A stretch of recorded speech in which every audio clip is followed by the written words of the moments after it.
¿Qué tal, navegantes? Bienvenidos. Estamos aquí en Navega a tu Ser, el podcast de Marea Luz. Soy Laura Chávez. Y yo, Melissa Rosales. Y hoy tenemos el tema Madre de Alquiler, ficción o realidad. Así es, el día de hoy vamos a tocar un tema muy interesante porque son cada vez más las parejas que tienen que recurrir pues a alguna opción para poder cumplir el sueño de ser padres, y para eso tenemos realmente dos invitados de lujo. Tenemos al doctor Alejandro Sánchez Aranda. Él es médico, ginecólogo y obstetra. Bienvenido. Muchas gracias por la invitación. ¿Qué tal, Alejandro? ¿Podrías contarnos un poquito para las personas que no te conocen? Sí. ¿Y cuál es tu experiencia? Pues yo soy el doctor Alejandro, soy ginecólogo, y dentro de la especialidad de ginecología hay una subespecialidad que es biología de la reproducción, y yo me encargo de ver todos los tratamientos relacionados con fertilidad, ¿no? Ahora el tema de infertilidad. Y dentro de estos temas se incluye la fertilización in vitro y todo del tema que vamos a hablar de hoy, del útero subrogado o el vientre de alquiler o muchos nombres que tienen. Así es, y bueno, pues también tenemos con nosotros a Aida Guajardo, escritora mexicana, que además, pues justamente lo que bien decía el doctor, que pues tú tienes la información actual sobre lo de Madre de Alquiler. Platícanos. Bueno, de la serie. Sí. Pues muchas gracias por la invitación. Mel, o sea, es una amiga muy querida y la felicito por este nuevo emprendimiento. Les va a ir súper bien. Yo creo que es muy necesario ahorita este tipo de información, precisamente por todo lo que vamos a estar platicando. Y bueno, yo soy creadora de Madre de Alquiler, pero también he sido escritora durante más de 20 años de telenovelas, series y demás. Muchas gracias. Y aquí pues vamos a ver qué es lo que quieren saber ustedes sobre el mundo de las series y en relación a lo médico, que eso es muy importante también. Platícanos, Alejandro. Actualmente, ¿qué opciones hay para que las parejas puedan convertirse en padres? Pues siempre que me hacen esa pregunta comienzo con una pequeña introducción en el aspecto de que actualmente nos estamos enfrentando a un porcentaje mayor de infertilidad, ¿no? Hablando, no lo saben, pero 1 de cada 6 parejas sufren actualmente un problema de fertilidad. Me preguntan qué es lo que sucede. Pues no sabemos si es que las parejas están postergando la maternidad, ¿no? Ese es uno, como tal, maternidad y paternidad. Y otro, creo que ahí sí es algo personal y lo que tengo de información, sí creo que el entorno actual, el ambiente actual que nos estamos desarrollando, lo que comemos, el entorno, la contaminación y eso, algo está ocasionando, ¿no? Y si a eso le agregamos el cambio de la familia tradicional, que la realidad es un tema que tenemos que hablar, eso ha llevado que actualmente muchas parejas necesiten de estos tratamientos, ¿no? Entonces, cuando hablamos de estos temas, obvio tenemos las pacientes o las parejas que necesitan un tratamiento porque sí no lo pueden lograr, y otras parejas que es necesario utilizar esta tecnología debido a la anatomía, a la fisiología, me refiero mucho a las parejas homoparentales, ¿no? Hoy considero que, y es algo que el derecho a la reproducción es un derecho humano en general, y así lo dice la ley en toda pareja tiene derecho a reproducirse. ¿Bajo qué circunstancias es lo que estamos debatiendo? Hay gente que lo ve bien, hay gente que no lo ve bien, ¿no? Uh-huh. Pero la realidad es un derecho. Entonces, el tema de fertilidad, al ser un derecho, pues una pareja tiene derecho a buscar cualquier herramienta para lograr el embarazo, ¿no? Entonces, para eso es donde entramos nosotros, porque aunque no tengan temas de infertilidad, se necesitan de las técnicas de reproducción ginecológica, el famosísimo fertilización in vitro, para que ellos puedan conseguir un embarazo, ¿no? Y un porcentaje pequeño, pero menos importante, es, claro que hay enfermedades en las mujeres que condicionan que no puedan embarazarse. Mujeres que sufrieron de una cirugía de que le quitaron el útero, una histerectomía muy joven y por consiguiente no van a poder lograr ser mamás. Mujeres que tuvieron un cáncer muy joven en donde a lo mejor les tuvieron que quitar el útero. Entonces, la realidad es que lo que vamos a hablar, que es el útero subrogado, sí es una necesidad médica.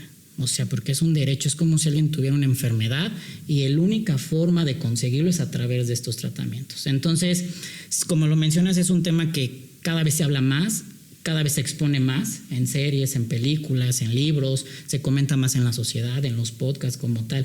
Y la realidad es algo que no debemos de hacernos de la vista gorda, porque sí se realiza, ¿no? Ahora es lo que vamos a ver si se realiza bien, si no se realiza, qué circunstancias, ¿no? Entonces, pues eso es lo interesante, creo que, del tema de hoy. Wow, qué maravilla que haya cada vez más opciones, porque la verdad es que sí es cierto, y cómo ha avanzado la tecnología, la ciencia y también las opciones.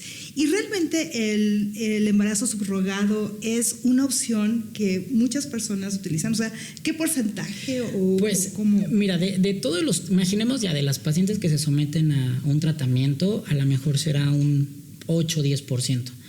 Obvio, dices, es poquito. Pero si tú analizas los millones que somos, el porcentaje es mayor. O sea, por ejemplo, se calcula que en México más o menos 5 millones de parejas necesitan un tratamiento.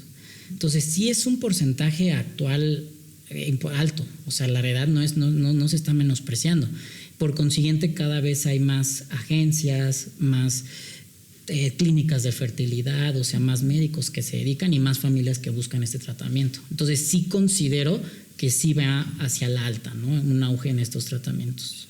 Aida, y cuéntanos, ¿por qué dijiste este tema? ¿En qué te inspiraste? Fíjate que precisamente ahorita lo que está diciendo el doctor, constantemente se están publicando información sobre eso. Entonces, a mí me gusta mucho investigar. Todas las series o telenovelas que he escrito, siempre hago un trabajo previo de investigación. Entonces leí una nota en la que una pareja contrató un vientre de alquiler, pero el bebé nació con síndrome de Down y ya no lo quisieron. Eso me impactó mucho.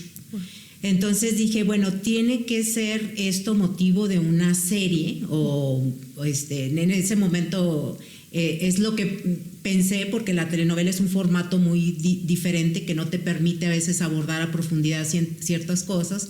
Entonces dije, esto se tiene que contar, la gente tiene que saberlo, ¿no? Y eso aunado a que en esta investigación me encontré con que el vientre de alquiler, a diferencia de otros países, no está regulado en México. Solamente Tabasco tiene una regulación, me parece que desde 1997, y Sinaloa. Los demás estados, inclusive hay unos estados en donde en sus legislaciones locales han prohibido o tienen muchas restricciones para que eso se lleve a cabo. Entonces me puse a pensar en la posibilidad de una pareja que ha buscado diferentes formas para tener un bebé, y que la única es esa, ¿no?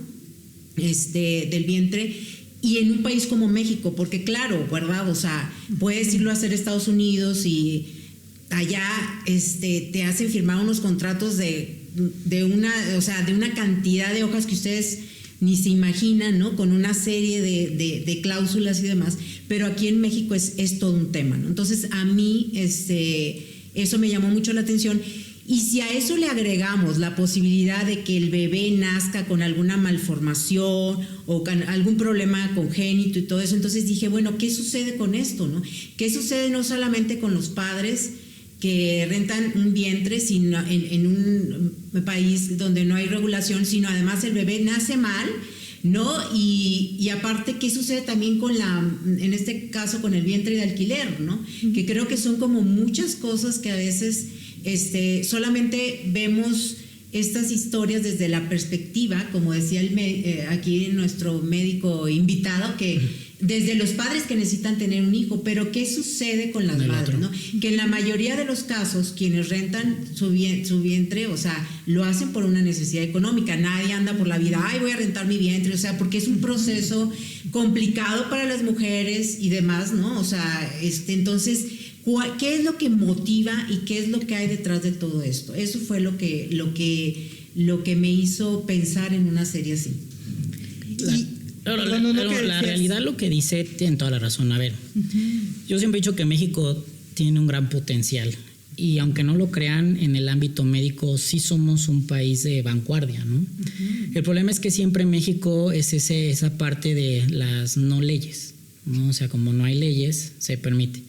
Afortunadamente, esperemos, no sé cuándo se lance el podcast, pero se ha avanzado ya mucho, o sea, la realidad es que esperemos que próximamente, porque no hay una ley de fertilidad como tal, y al no haber una ley de fertilidad, automáticamente todas esas pequeñas derivaciones o esas pequeñas ramas como el útero subrogado, pues las vas haciendo menos. Entonces, yo sí espero que próximamente haya una ley para que México no sea ese país, porque el problema es que vienen muchas parejas del extranjero a realizarse tratamientos en México, ¿no?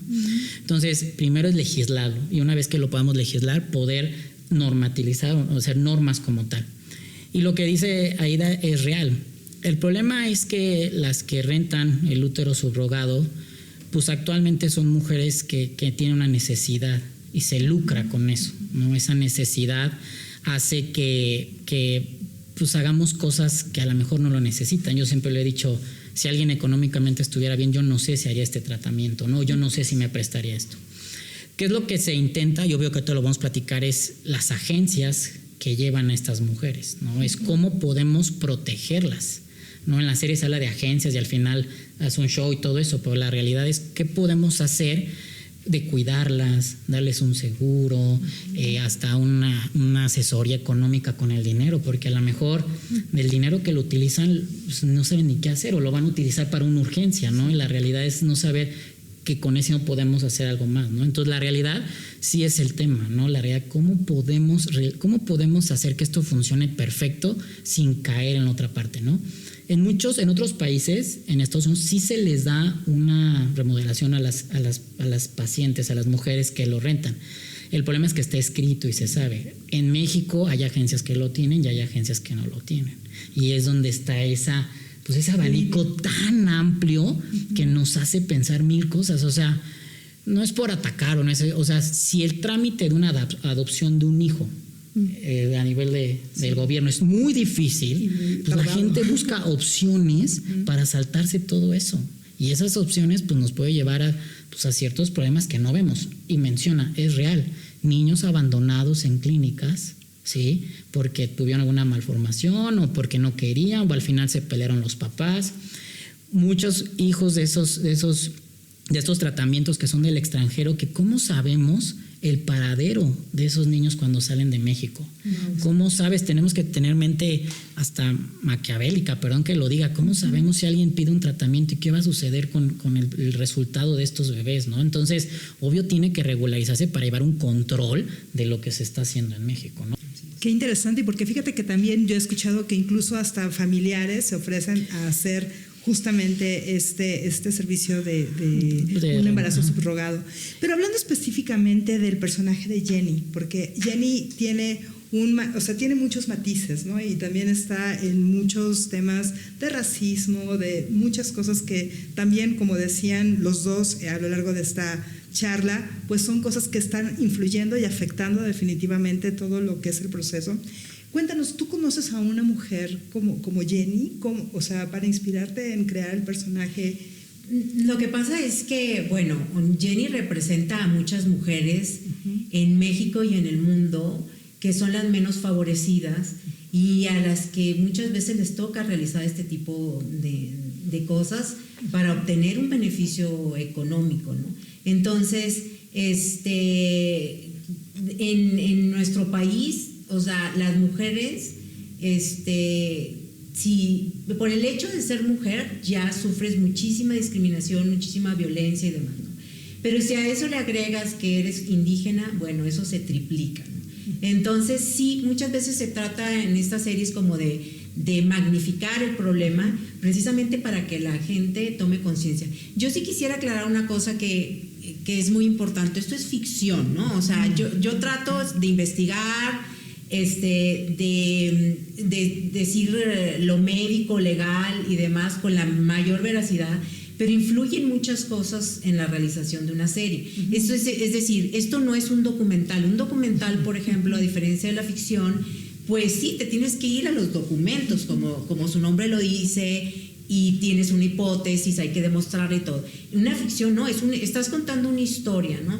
Ya si tú le quieres, tienes el compromiso como escritor o no, de hablar de algún tema social, de influir de alguna manera en tu auditorio, pues buscas hacerlo, ¿no? Pero obviamente nunca va a ser, o sea, la ficción igual a la verdad, ¿no? O sea, hay muchas cosas, además influyen, o sea, muchas otras cosas, o sea, en una serie yo no soy necesariamente la última palabra, ¿no? Pero lo haces visible, por ejemplo. Sí, pero a veces las plataformas, las empresas, o sea, a ellos lo que les importa es que tú hagas un producto exitoso y que venda, ¿no? Y a veces te dicen, no, me estás dando mucha información médica, eso va a aburrir, no sé qué tanto. O sea, sobre todo en América Latina tenemos esa visión, porque en Estados Unidos, en España, en otros países, con las series médicas son extraordinarias, por ejemplo, sí. Las de leyes, o sea, se profundiza más. Aquí en Latinoamérica tenemos una visión como distinta, entonces interviene mucho, que si la gente de la plataforma, que si o sea, es decir, no tiene uno la última palabra, entonces de repente quieres decir más cosas, no se puede, entonces hay ciertas limitantes, pero la mayor limitante es que sí, es ficción y tú tienes que contar una historia que entretenga, que la gente se quede, que la termine de ver. O sea, nos decía el doctor, es que son muchos capítulos. Pues sí, que terminen con todos los capítulos. No me queme. Es que le intenté ver, pero sí, es que tienes razón. Además, vivimos en un mundo ya donde tenemos muchas cosas que hacer.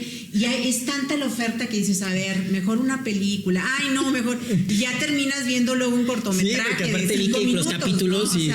Y vi que duran 50 minutos. Dije, sí, no voy a alcanzar. Sí. O sea, tengo que ver. No, la verdad es que no, pero eso es de todo el tiempo. Es decir, a mí me pasa, ¿no? O sea, que de repente dices, voy a ver algo y luego dices, no, mejor una película. Y terminas viendo un cortometraje 5 minutos y dices, ya es para lo que me alcanzó la vida y el día, ¿no? No, pero o sea, es cierto. Con los primeros capítulos, o sea, con los capítulos que vi, sí se toma pues la esencia de lo que se quería dar. O sea, desde el inicio, yo que lo veo, pues es el día a día de lo que me preguntan las parejas, los pacientes, las que rentan. O sea, oye, ¿qué me va a pasar? ¿Con dónde firmo? ¿Qué voy a firmar? ¿Contratos eternos? ¿Quién me va a proteger? El dinero. O sea, la realidad es que la esencia, si la tome, obvio, la ficción y todo eso que se habla, pues es otra cosa. Pero sí es un tema que se tenía que platicar, ¿no? O hablar en algún momento. Sí, pero fíjate que es bien importante la cuestión médica, porque aunque es ficción, de repente te escriben, a mí me escribe gente de todas partes del mundo y hasta médicos para pelearse conmigo de esto no es así exactamente, ¿no? Sí. Yo no, pues no. Por ejemplo, el niño nace con pie equinovaro, ¿no? Y entonces una asociación de España me escribió diciéndome, pero es que ¿por qué le dicen eso y por qué lo tratan así? Bueno, o sea, se está retratando la problemática. Y además, o sea, el pie es pie sambo, deben decirlo como es. Le digo, bueno, aquí en México decir pie sambo a lo mejor es más ofensivo que decir que tiene pie equinovaro, ¿no? Y entonces, pero en España lo ven como muy normal, no le voy a poner pie sambo, o sea, es decir, pero la gente de repente se toma muy en serio las cosas, ¿no? Sí. O sea, estos temas, cuando hablo de estos temas, así en podcast y eso, es una línea muy delgada, porque siempre va a haber la parte positiva y la parte negativa, ¿no? Obvio, son temas sensibles, desde éticos, religiosos, muchas cosas. Entonces, sí me imagino que ha de haber recibido 1000 cosas. Obvio, por ejemplo, la parte en donde se embaraza del in vitro y de la otra pareja, que lo vi. O sea, la realidad es que los protocolos actuales que realizamos evitan esas cosas, ¿no? O sea, no es un tema del que se tenía que hablar, pero uno a detalle ve esas cositas que son más finas, ¿no? Claro, así es. Oye, Alejandro, y del punto de vista ético, o sea, por ejemplo, ¿no? Platícame. Mi cara. No, es que, pues tú sabes, yo hago protocolos de investigación clínica y sabes que todo está, ¿no? Regulado. Sí, fase 1, 2, 3, todo. Todo me lo sé. No sé, obviamente, si por ejemplo este tipo de procedimientos pasaron así como por pruebas. Sí. Pero en el punto de vista del consentimiento informado, como dices, ¿quién te respalda? Porque no pasa por... A ver, sí. A ver, no sé, aprovecho. Hay una serie que salió también que se llama Joy, que es, si lo quieren ver, es el primer tratamiento de in vitro en Inglaterra, ¿no? Entonces, eso fue en 1980 y justo se ve en las noticias cómo va el que está exponiendo del tema del in vitro y hay un grupo de gente afuera diciendo que va a estar formando mutantes y bebés anormales. O sea, este tema que tú me realizas lleva años, más, o sea, estamos 30, más 50 años, por decirlo así, ¿no? Y a mí me llama la atención cómo en el 2025 seguimos hablando de lo mismo cuando era, ¿no? Asociaciones que protegen a la gente con infertilidad, mujeres que hacen sus grupos para contener esa red de apoyo. Entonces, a ver, si es un hecho, hablando ya médicamente de protocolos, todos los tratamientos de reproducción ya pasaron por todas las fases, o sea, como cualquier tratamiento antes de salir al tratamiento humano, por decirlo así, se sometieron a miles de tratamientos, ¿no? Siempre está la incertidumbre. La realidad es que ya el primer tratamiento lleva más de 50 años, entonces ya podemos tener un buen análisis, metaanálisis de los resultados de los bebés que han nacido de esos tratamientos. Yo hoy que me dedico a esto, sí puedo decir que no hay ningún documento que diga que tendrías alguna alteración en algún bebé. Obvio, pequeños detalles que siempre los vamos a discutir, si el niño va a pesar más cuando nace, menos, que si a lo mejor un niño a lo mejor déficit de atención, pero esos son temas que actualmente en el entorno social, que tenemos tantas cosas que nos exponen, pues cualquiera puede tener déficit de atención, ¿no? Pero entonces sí quiero decir que sí está bien controlando, hablando de estudios de nivel. Cuando sale un nuevo medicamento, primero se prueba en todas las series de los medicamentos hasta que se puede pasar, ¿no? Porque al final, todos estos tratamientos estás hablando de la formación del embrión desde que es una célula. Entonces no puede haber ningún error porque eso te ocasiona, pues sí, una alteración en un bebé, ¿no? Entonces sí pueden estar tranquilos de que los tratamientos sí están validados y en realidad podrías tener tranquilidad de realizar esos tratamientos, ¿no? Lo que sucede en la serie, a ver, una vez que la pareja se embaraza, actualmente podemos estudiar de manera general si un bebé viene en lo que nos cabe cromosómicamente sano, ¿no? Obvio, hay limitaciones en los estudios, pero pongo un ejemplo para que lo podamos ver más simple. Por ejemplo, el síndrome de Down, ¿no? Nosotros actualmente en el embrión podemos estudiar si el embrión va a tener esa posibilidad, es un riesgo, ¿no? Pero hay cosas como anatómicas, como el pie equinovaro, como labio paladar hendido, como, voy a decir, falta de un dedo. Eso no lo hace el tratamiento, eso es lo que se expone al embarazarse una mujer, ¿no? Entonces yo siempre les digo que una vez que se embarazan de cualquier tratamiento, ya sea de in vitro, útero subrogado, una vez embarazada corre el mismo riesgo que cualquier mujer que se sometió a este tratamiento o que buscó el embarazo de forma espontánea, ¿no? Puede tener un 15% de temer un aborto o lo que se vio en la serie. La realidad es que eso no depende más del tratamiento. Obvio, la gente lo relaciona y qué sucede y cosas así, pero la realidad es que podemos estar tranquilos en eso. Y hablando justamente de la parte de la ética, y que decías también que ya hay agencias que se dedican a hacerlo formalmente, si una persona lo toma como una opción real, claro, ¿cuáles serían los pasos o qué es lo que tienen que hacer o cómo es más o menos un proceso para que la gente que nos ve sepa? Pues normalmente el proceso es, una vez que están en esto, primero se acercan a una clínica de infertilidad, ¿no? Las clínicas de infertilidad tienen convenios con agencias, ¿no? Dependiendo pues lo ético para la agencia, para la clínica, ¿no? Y normalmente es algo que se les va guiando. O sea, obvio, como pareja no sabes, ¿no? Porque está desde la parte médica hasta la parte legal. Y psicológica. Claro. Sí, o sea, esto es un ambiente multidisciplinario. Tanto las que lo van a rentar o los que se conocen como padres por intención, se tienen que hacer análisis psicológicos que cumplen los criterios, un estudio socioeconómico, sociocultural, su ambiente, quién es el entorno, lo que decías, si es la hermana, si no es la hermana, todas esas cosas que se ven, yo a veces lo digo de novela o ciencia ficción, pero sí es real en las familias. Sí. Perdón que lo diga, pero sí es real. Hay más drama en la vida real que en la Yo también lo creo. A veces cuando me dicen, Alejandro, es que quiero que mi hermana me done mis óvulos. Híjole, no te lo puedo prohibir, pero estás consciente que es tu hermana, que vas a estar con ella, que va a convivir con ella, que está la pareja de tu hermana. O sea, obvio, tenemos que hablar de todo, ¿no? Entonces, se les va guiando en esta parte, porque como dijo Aida, en México hay pocos estados en donde está legalizado el útero subrogado. ¿Y a qué me refiero que está legalizado? Es que nace el bebé y entonces se hace una adopción inmediata, en donde ya se hizo un acuerdo de ley entre el gobierno y los abogados y todo. Entonces nace y automáticamente se cambian los apellidos. El problema es en los lugares donde no existe. Entonces se buscan formas de amparo. Hay estados que lo prohíben, Querétaro.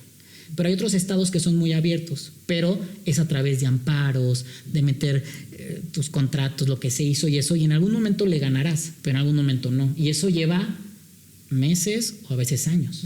¿Y te ha tocado algún caso de que, por ejemplo, no quieran entregar al bebé? No, y que bueno, espero que nunca me toque. Personalmente es complicado porque no puede, o sea, aquí voy a hablar entre lo médico y lo personal. Sí voy a quitar un poquito de lo médico. O sea, no se me hace natural crear un humano para que después acabe en una institución como el DIF.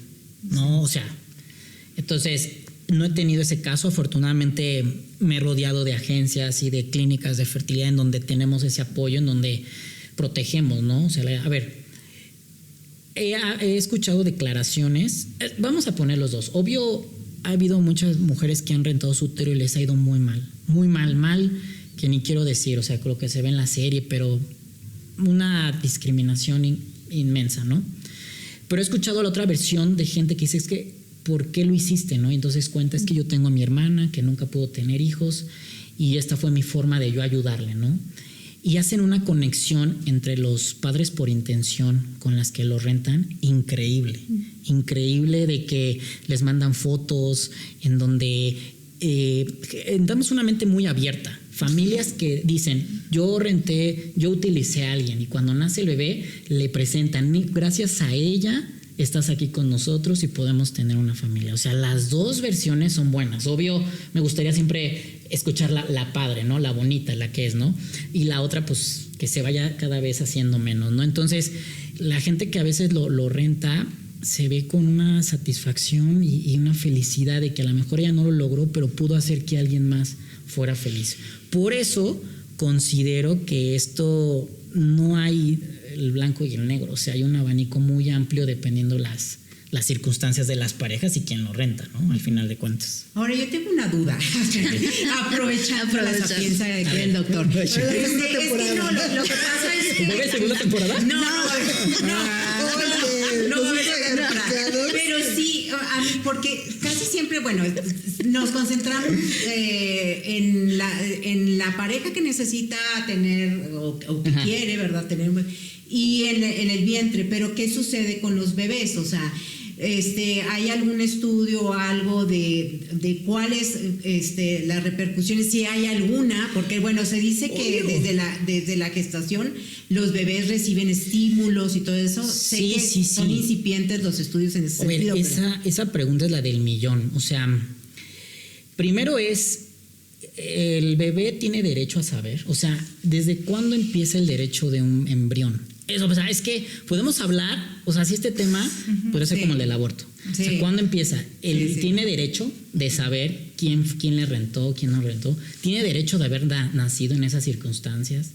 Tiene derecho de llegar a una familia no tradicional que se conoce. No estoy diciendo que no sea bueno, o sea, yo que me dedico a esto, apoyo esta parte, pero tiene derecho, ¿no? Es un decir.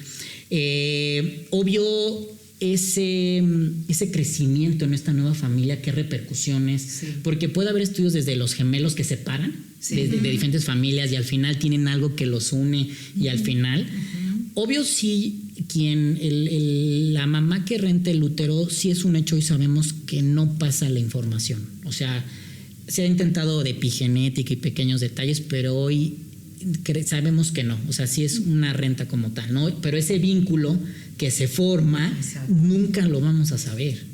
O sea, lo que dicen que escucha el corazón de la mamá, que como es un bebé cuando llora se lo pega y deja de llorar, lo de la lactancia. O sea, también creo que para quienes lo rentan es difícil. ¿Cómo? Porque lo manejan como no debes de tener ningún vínculo o apego con el bebé. ¿Cómo? O sea, yo, a ver, soy hombre, no lo sé, los que son mamás, no sé si se pueda. O sea, al final de cuentas creas un vínculo y una relación en un futuro de si buscar, no buscar, oye, qué sucedió con lo que yo hice. Pero esa pregunta ya hoy no tiene respuesta. O sea, hoy yo diría que intentamos muchos años, muchos estudios para saber las consecuencias de lo que estamos haciendo hoy. No, y lo digo porque, bueno, por lo menos en mi generación, ¿verdad? O sea, porque no quiero, porque somos de diferentes generaciones. Claro. Bueno, uno decía, o sea, era de, ay, vive agradecido con tus padres porque te dieron la vida, etcétera, etcétera, ¿no? Y veo que estas nuevas generaciones dicen, no. El otro día vi un caso de un chico que demanda a sus padres porque dice, pues yo ni siquiera quería nacer porque me tuvieron, ¿no? Es decir, bueno, parece meme, pero la realidad es obvio. Que, o sea, sí me pongo a pensar en las consecuencias de estos niños, ¿no? Ahorita, o sea, que año fui a Estados Unidos a un congreso y justo hubo una mesa de reunión en donde con psicólogas y todos, y ya hay agencias, ya hay grupos que se están creando para defender a los niños de estos tratamientos. Sí. ¿Y qué pasa después de que ya, haz de cuenta, la que rentó ya entregó al bebé? Luego la pareja, supongamos, que son homoparentales. ¿Cómo se preparan para ya recibir al niño? ¿Cómo le van a dar de la leche? No sé, o sea, yo ahorita pensando en el bebé, ¿no? Ya... Sí, sí. A ver, obvio hay hospitales en donde pues tienen esta facilidad en donde una vez que se recibe al bebé, es que depende mucho la apertura. Okay. Hay familias, los padres por intención, que quieren tener ese vínculo con ella. Entonces están con ellas, la apoyan, la visitan, le marcan, ¿cómo vas? ¿Qué necesitas? ¿No? Y cuando nace, hay habitaciones en donde están los papás por intención y reciben automáticamente al bebé, ¿no? Obvio se hace todo el cuidado. Sabemos que hay muchas mamás que el simple hecho por ciertas cosas, condiciones médicas, no pueden dar lactancia. Entonces, pues actualmente se les da fórmula o lo que sea, ¿no? La realidad. Sí.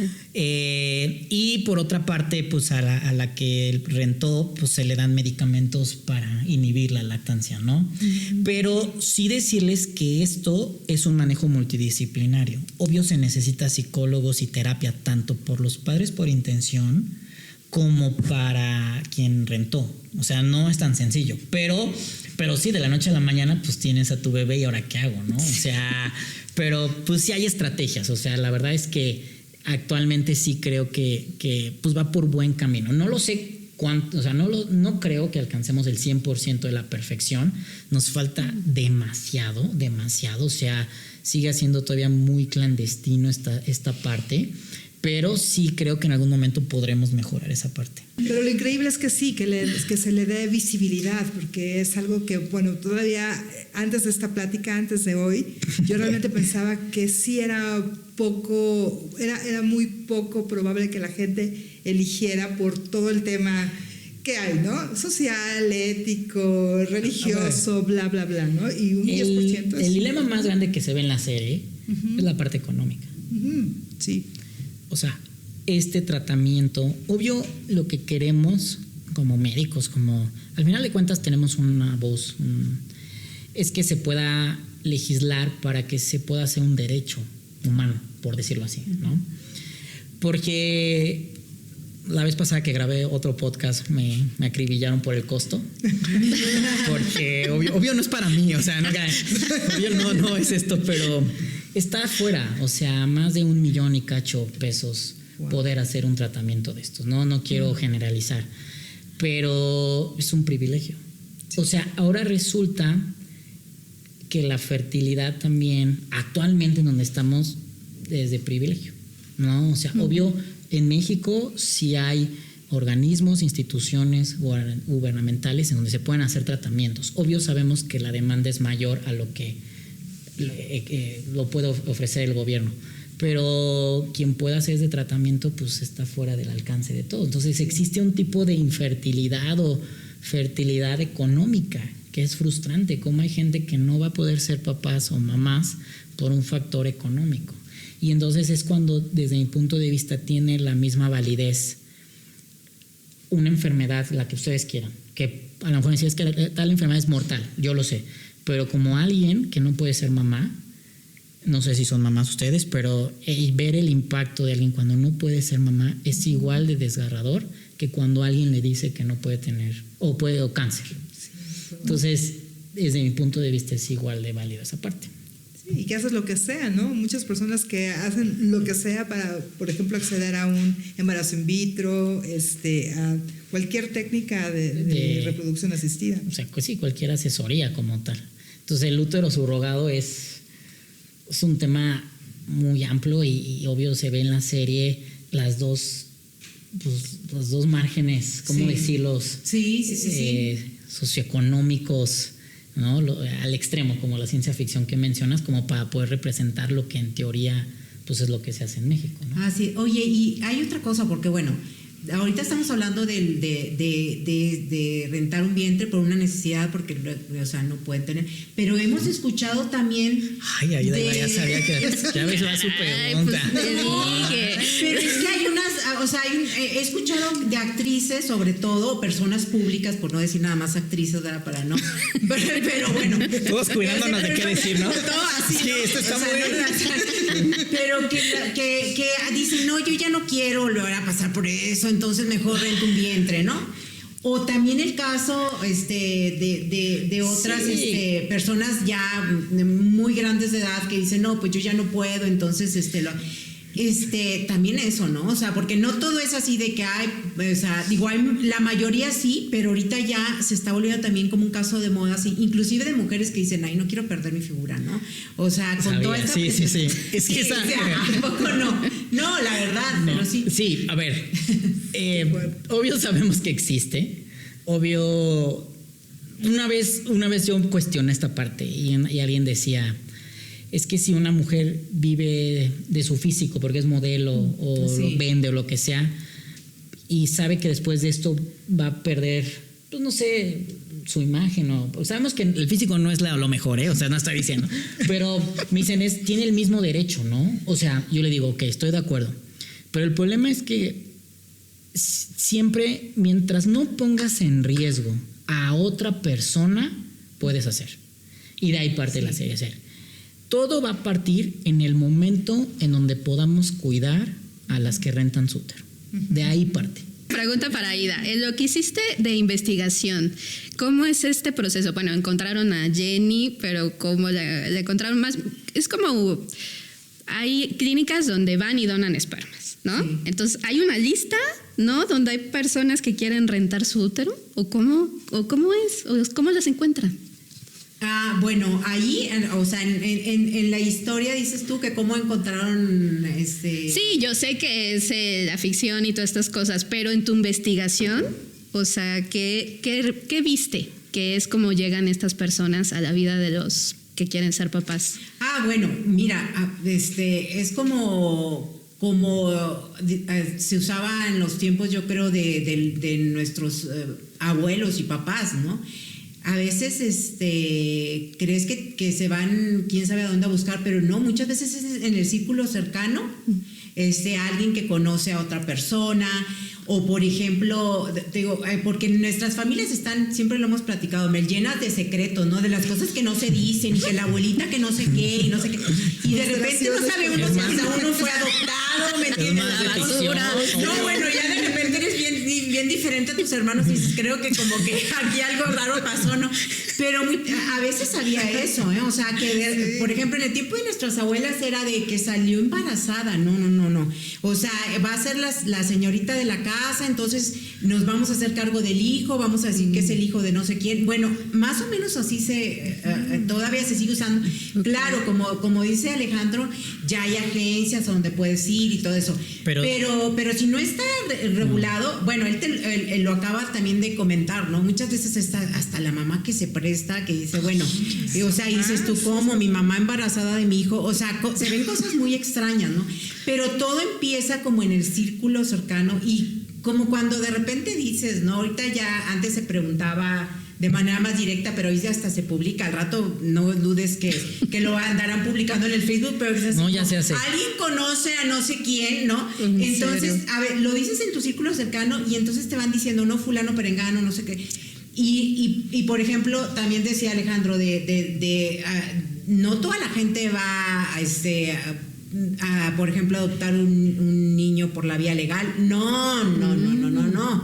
O sea, siempre eso, y Es otro sabes tema. que la chica Wow. que salió embarazada no saben qué hacer con el niño, o sea, no es así tan, porque ahorita como no está regulado en nuestro país, ¿no? Pero siempre hay alguien, también es como el aborto, que es otro tema, ¿no? Pero durante tanto tiempo que no había opciones y todo, y tú preguntabas y siempre había la amiga de la amiga que no sé qué, que conocía a la que hacía el aborto, ¿no? Entonces es así. La mayoría de las personas que lo rentan, sí, ya actualmente pues se hacen comunidades y se van pasando la voz. Sí. Ok. O sea, una recluta a otra. Obvio hay en las... Obvio, voy a decir como lo de las agencias, que es lo que sé. Obvio, me imagino que ha de haber un mundo atrás desconocido de cómo se pasan las cosas, pero normalmente es de voz en voz. Y lo que dice, a mí me han llegado pacientes, no de útero subrogado, pero de donación de óvulos, porque a alguien que donó en la clínica donde estamos puso en Facebook o pone en Facebook, a alguien le gustaría donar sus óvulos porque no sé qué, comuníquense a tal. ¿Qué tal? Y entonces se empieza a hacer ya, ¿no? Se pasa y se pasa. Entonces, de qué hay, se va pasando y se va pasando. Y obvio, cuando llegan se hace como si fuera un trabajo, ¿no? Se hace un análisis, recursos humanos, que cumplan los criterios, la edad, los estudios, que tú le sabes. Lo mismo que hicieras un estudio con algún medicamento, todas las fases, se les piden hormonas, cuántos embarazos tuvo. Eso es lo que tendría que ser. Okay. Obvio, se ve como en la serie, que seguramente habrá casos en donde no sucede y entonces puede haber pues errores o complicaciones, ¿no? Entonces podríamos decir, como así ya enfocando el tema, que el embarazo subrogado no es una ficción, es una realidad cada vez más requerida por el público, de todo, o sea, no es ilegal hasta este momento, ¿o es legal? Está o sea, en la área gris. Está en la A ver. línea. Está en no la es línea. ciencia ficción. A ver, Ok. hoy los tratamientos de reproducción existen. Sí. Hoy aprovecho comercial en el aspecto. Sí, ¿cuáles Hoy son? en el aspecto. Mujeres pueden postergar su maternidad y pueden ser madres a los 40, 45 años. Existe la tecnología. Y por otra parte, el útero subrogado es como una rama de esa especialidad en donde exista todo lo de quien renta el útero, pero es el mismo tratamiento. Entonces, sí es realidad. O sea, sí es. No es una ficción. Sí es legal, como dijeron, no en todos los estados de la República es legal. Sin embargo, hay estados en donde se busca con ciertas cosas de leyes, de abogados, de buscar amparos y todo como un derecho humano que se llegue a conseguir. Pero sí considero que le falta mucho a México desde el inicio, que no hay una ley como de reproducción. O sea, primero tiene que haber una ley de reproducción para que después haya una ley de esto. Obvio, siempre hay, como todo cosa de ley, se tiene que priorizar. Primero hay que priorizar lo grande, que seguramente que serán los tratamientos, para poder tener un filtro en todo esto, porque empieza desde cuántos embriones vamos a transferir, si se les va a estudiar genéticamente a los embriones, qué se va a hacer con los embriones que tenemos guardados en las clínicas. O sea, hay todo otro mundo. Pero sí es un tema que se expuso en la serie, como dice ciencia ficción, pero sí abre, como ustedes sabían, sí es algo que se hace de forma rutinaria. Obvio, por ahorita yo considero, si me preguntan, Alejandro, ¿crees que hay más infertilidad o se habla más? Yo no sé si hay más o la gente ya lo habla más o se visualiza más. Y al visualizarse más, sí considero que lo vamos a estar viendo de manera mucho más frecuente. Bueno, a mí también me parece interesante lo que estás diciendo porque se juzga mucho, ¿no? Y sobre todo se juzga a la mujer, ¿no? Obvio. Claro, esto ha ido cambiando, pero antes, los tiempos de nuestras mamás y todo, si no podía tener hijos, quién sabe, o sea, desde ser un montón de cosas, ¿no? Y pocas veces se atribuía al hombre o se permitía que el hombre Sí, eso. Pero realmente también lo que dices, o sea, juzgar a las personas, no recuerdo el nombre de esta actriz que estaba casada con Brad Pitt, pero le hicieron pedazos toda su que vida. después salió. Sí, porque y chismes y cosas así de que pues la había dejado porque no quería tener hijos y todo. Y entonces en una entrevista ella dice, yo nunca he hablado de este tema, pero lo voy a decir porque es un tema muy doloroso, que además es un tema doloroso sigiloso y privado, que debería de ser de las mujeres, Claro. pero se abre y se expone públicamente. Ella por dice esa justo. esa exigencia. Es Jennifer Aniston, en donde se le Entonces criticó. decía, exactamente, ¿no? Y después de muchos años ella dice, de haber sabido todo lo que me costó trabajo y los tratamientos y poder haber congelado mis óvulos, hoy a la gente joven les digo que congelen sus óvulos. O sea, le estaban criticando cuando no era. Y tienes toda la razón. Todos los temas de fertilidad nos estamos enviando mejor del tema, pero es que el 50% es mujeres y 50% es hombres. Eso es la realidad hoy. Sí. No es hacia ustedes, sino que hoy los hombres, existe todavía un machismo, que decirle a un hombre de que, oye, tienes que mandarte a hacerte un estudio, tienes que tomarte cultivos, oye, ¿por qué a una chava le pido colesterol y tu glucosa y la resistencia a la insulina? Cuando el hombre ni se cuida, fuma, toma y lo que sea, y entonces llega a la consulta como si no pasara nada. Y esto es de mitad y mitad, ¿no? Entonces, eso tienes toda la razón. Hay que hacer una serie ahora de eso. Ahora Hacia el hombre. Sí. Ahí está José, ahí está. Toda la parte Luego sí, médica, vamos ahí. ¿Cómo lo voy a poner a él? No, es la realidad, ¿no?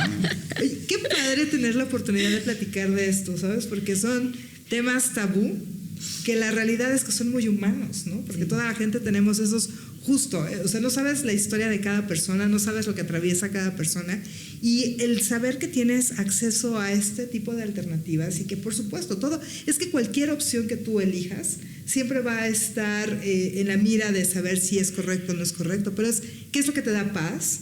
¿Y qué es hacer las cosas bien? Hacer las cosas bien es que no pones en riesgo a nadie que esté involucrado, que cuidas a todos los que están involucrados y que al final de cuentas, pues es que para poder regularlo y que quede todo perfectamente bien sostenido de todos los alfileres, definitivamente es complicado porque siempre va a haber muchos lados.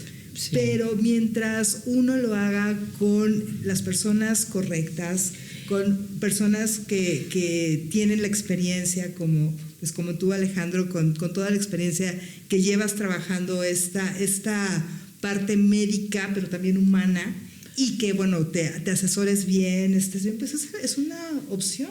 Es una opción, hoy lo que has de decir importante, y al final como tengo voz, sí, qué bueno. Obvio depende de nosotros. Obvio, muchas cosas que suceden es porque no hacemos bien las cosas éticas. Sí. O sea, de ahí está mal. Sí. En el momento en que nosotros veamos esto como un negocio, se pierde todo. Es correcto. Obvio existen agencias clandestinas, existen clínicas clandestinas. Obvio tú debes de saber, obvio todo eso está regularizado por Senatra, Cofepris, el embrión, o sea, todo tiene un código, pero obvio hay clínicas que no están certificadas, médicos que no están certificados. Entonces, el pilar, la esencia empieza en nosotros. Como médicos, perdón que lo diga, médico esto y es la realidad. Si nosotros no hacemos bien las cosas éticas y menospreciamos, no pasa nada, mete a esta que rente su útero, oye, pero no tiene seguro, oye, pero hizo hipertensión o se le elevó la presión en el embarazo, no importa, seguro va a estar bien, y se complica, ahí de quién fue el error.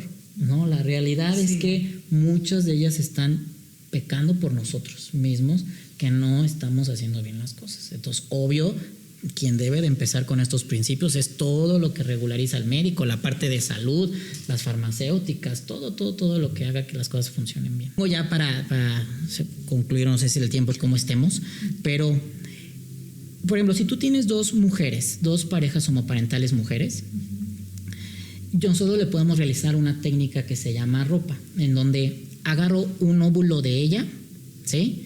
Le pongo un espermatozoide y se lo pongo a la otra mujer. Y entonces tiene la esencia en donde ella puso su información, pero ella va a ser la mamá.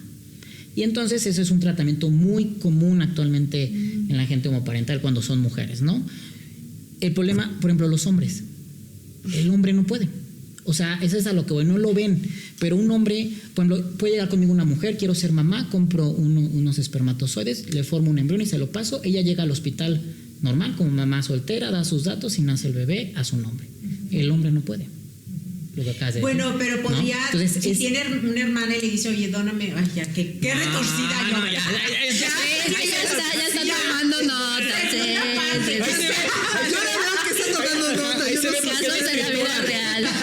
Ya se vio que es la escritora. No, sí, ya está muy raro, ¿verdad? Eso sí, la verdad. Pero sí hay. Pero sí hay, ¿verdad? Mira, Sí. está raro, pero hay. Sí. Obvio, hay de Desde todo en esta Román, vida del Román, Señor. claro. Pero obvio, ¿me entiendes? O sea, Claro. lo acabas de decir, tienes razón, tanto las dos partes, una mujer que no puede, como un hombre a lo mejor quiso, dice, es que tengo esta esencia y no puedo porque la ley o lo que sea, los dos tienen su mismo derecho, desde mi punto de vista. Y hay que poner, no sé, creo que nunca nos podríamos poner en la cabeza de alguien que pasa por esto, ¿no?